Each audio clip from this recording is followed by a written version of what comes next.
in the secular world. It just means sudden insight, like an aha moment that you have, a sudden realization that you have.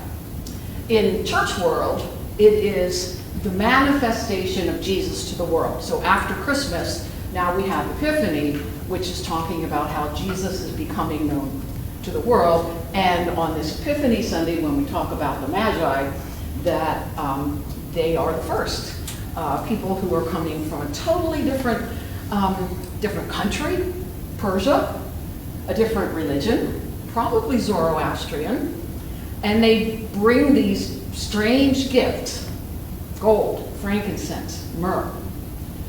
You've probably seen the cartoons that say, what would have happened if 3 wise women had come instead of 3 wise men? They would have asked directions, arrived on time, helped deliver the baby, cleaned the stable, made a casserole, and brought practical gifts like disposable diapers. Well, that was not what was on Matthew's mind when he created this story.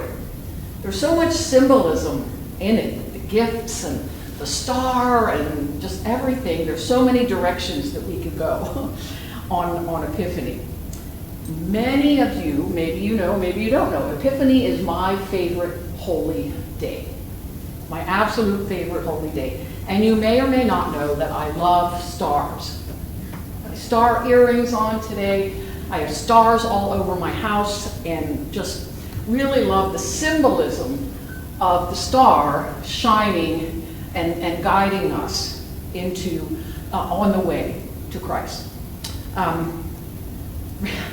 Do you remember when we were online, when we were only online? I don't know if anybody remembers that on Epiphany we did the star wheel where you could pick a word. Remember when we were online and you could pick your word for the year. Now, I couldn't find one this year, so I guess that's not a thing anymore. But every year I do myself pick a word for the coming year. Pick my star word for the year. And this year is balance, for instance, how to create balance in all aspects of my life. So that's my word. You may have a word also. Hopefully it's not stupiphany, but although I did like the latte one, inoculate, that could be a close second. Anyway, one of my favorite books is by Joyce Rupp, and it's called The Star in My Heart. And I love that imagery, the star in my heart.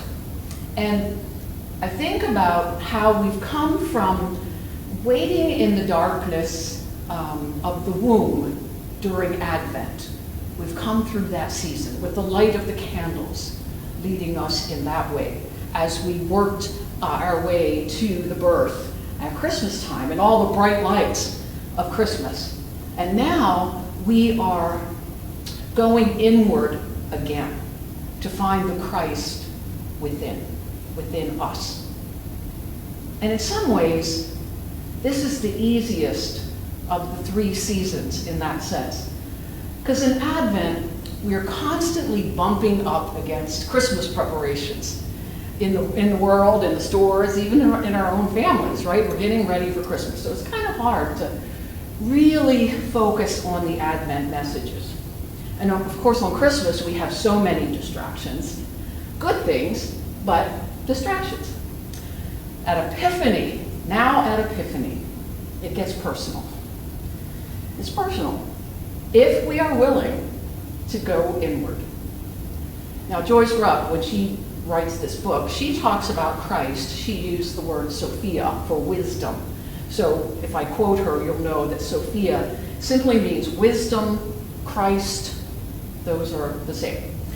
She says, I like to think of Sophia, Christ, as a star in my heart, whose light guides me and consoles me in my inner darkness, drawing me to a bondedness with a greater truth than I presently know or understand.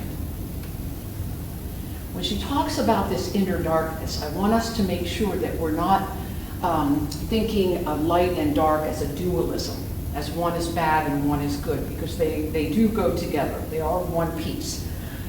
So she says, no matter how hard I fight to stay in the light, I will have some darkness in my life. This is as sure as the pattern of sunrise and sunset in the natural course of the day, right? And we know, right, darkness can be a very positive thing. The darkness of the womb, the darkness of seeds deep in the soil, the necessity of night for our planet to cool down from the heat of the sun of the day. So darkness can be a very good thing. But it can, of course, also be unfriendly. Destructiveness or hate, the things that can wound us emotionally and spiritually. The darkness can come from the pain and the struggle of changing ideas, of changes in relationships and work, or just from the human condition of aging and accidents and illness and all of the things that can go on in our lives. Darkness can also come from when we make the journey within, in order to be more united with the presence of God that is the center of who each of us is. The journey into that center can be risky because the way to that presence is going through a passage of darkness that is deep within us. As the poet Jessica Powers wrote, God sits on a chair of darkness in my soul. And that's not meant to be a frightening or negative imagery. It is this image of this experience that we have as we seek to be closer to that center. And as we do have the glimmer of starlight to lead the way. Think about those magi who followed that bright star over great distances and through many struggles. Following the star meant they had to do their traveling at night. And they didn't know where they were going to be led, and they continued to follow in the darkness of night until they finally found themselves in the presence of the one that they had sought. And that's like the stories of our own inner journeys. As we seek the Christ within, we might not be sure of where we're going or where the journey will take us. And sometimes the way might seem very dark indeed. We might even lose our way sometimes, or feel like we've lost our way. But hopefully we find others who have seen the star, and they're following too. And together we help one another to find our way again. Until we have an epiphany. An aha moment when we glimpse that light that is within us, and we recognize the one that we have been seeking and longing for. And that aha moment might happen in an unlikely place or time. It might be very fleeting. But when it happens, our hearts, like those of the Magi of long ago, are filled with joy. And we know that the star, even though sometimes we forget, or it doesn't feel like it's there, the star will always be there. The star in your heart will always be there to guide you through whatever joys, whatever challenges you face. She has several ideas. She says, here are some of the wisdoms that I am finding with Christ's guidance. And I think she's right. I think these are very wise. Solitude and reflection are essential for my inward journey. But I also need others to help me walk through the fearsome tunnels of darkness. Solitude and reflection. Sometimes it's hard for us to find those times to do that. But if we can find just a few moments of solitude and reflection, just to imagine the star in your heart, but also find others who understand that journey and can be with you on the way. She says, in the seasons of my inner life, Christ's presence can soften the anguish or isolation of the darkness, but won't take it away from me. The darkness is necessary for my growth. So there can be times when we feel completely in the dark. We don't know where we're going, or it might seem bleak and hopeless.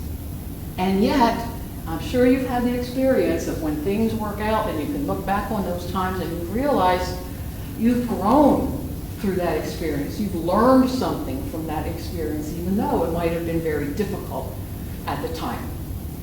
Sometimes the darkness is necessary for growth. And then she says, my fears and anxieties, and who doesn't have those? My fears and anxieties can quietly or noisily tend to take over my decisions and my choices if there's no awareness of them, sapping me of my energy, of my life-giving experiences. So we don't want to allow those fears and anxieties to take over, because they can easily, especially in today's world. I don't know about you, but there is so much to be fearful about, so much to be anxious about. But we do not want those things to take over our thinking, our praying, our just going about our daily business. As difficult and challenging as they are, and they're not to be ignored, but they are not of the highest priority. The highest priority is finding that place within. And then she says, if I stay in the darkness long enough, my eyes become accustomed to the dark, and I begin to see things of beauty and freedom that I never knew were present. What is her name? Barbara Brown Taylor, Episcopal priest, tells the story in one of her books, She tells a story about going into a cave. She was exploring, she's going into a cave. It's dark in there, can't see anything, can't see your hand in front of you. But she finds these rocks, and these rocks are shining, glittering, brilliant colors, just beautiful. And she stays for a time in that cave, meditating on these beautiful rocks that are shining light to her. And when she's ready to go, she takes one with her. She wants to take it home with her, and she gets out of the cave. And once she's out in the sunlight, she sees that it's a piece of like black rock, nothing shining about it. A piece of dull black rock. And she realized that it was only in the dark that she could see that shining brilliance, which is a message to us in those times when we're feeling like stone, ordinary stone, to guide our meditation. But in reality, in the dark, that stone can light the way into that star in our heart.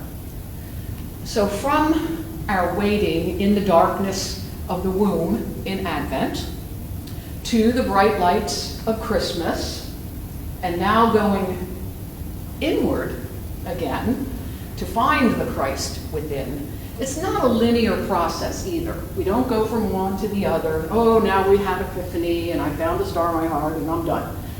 It's a circular process. It goes on, it goes back and forth from light into darkness. But that star, that is Christ within us, will always be there to guide us into wholeness of life and peace of heart. And the more that we can be in wholeness of life and peace of heart, the more we can bring wholeness and peace into the world. Blessed Epiphany. Amen.